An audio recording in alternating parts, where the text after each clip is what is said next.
Fiona from Siren Soul, and today I've got 3 tips for you on what to do when life's not going to plan. You see, we kind of do things back to front. When life's not going to plan, often we want to go on about why it's not going to plan. We want to talk to people about things that are going wrong. We feel like a victim to the circumstances, and we really get immersed and overwhelmed by what is not what we want. And what I want to stress today is the first step to do when we want to get out of this rut is to focus on what we want, not what we don't want. That's number 1.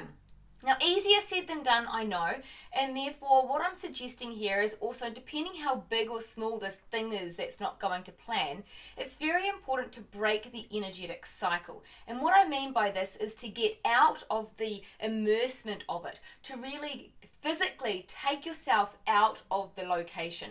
So for example, if it's actually a big circumstance, like say you're going through a divorce or something very life changing, very dramatic, then I really recommend taking a break out of the physical environment by going away out of town for 2 or 3 nights to really just cut the ties and refresh. Now, if it's just a daily thing where perhaps you've had a bad day, once again, get out of the office or out of the home and go for a walk. Breaking that energy will actually give you a fresh burst of inspiration. Now, the third thing to do when you are feeling like life is not going to plan and things are getting frustrating, well, once you've cleared your head as such by taking the space and breaking the energy, it's important to focus on what you want. So therefore, get a journal and a pen and start writing down things you want. Now, I hear you, because what people often say at this point is, I don't even know what I want. Yet you do know what you want, because if you know what you don't want, you simultaneously know what you do want.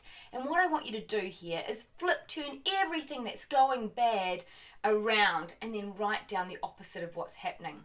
There is a trick here as well. If you write down the opposite of what's happening, so say, I'm tired of my boyfriend not listening to me, then we literally take it and we say, I'm loving how communicative and compassionate my boyfriend is with me. So we say it in the present, and that way we immediately change the energy of what is. So there you go, guys, just a few tips on how to bust through those life frustrations when life's not going to plan. You can have more of what you want, but we need to put the energy into focusing on what we want and not what we don't want. So don't be a Debbie Downer and go all moody and groovy. Get up and get inspired. And that's all from me, guys. If you like this video, give me a thumbs up. And if you have anything to say, please comment below, because I'd love to hear from you. We'll see you next time. Ciao for now.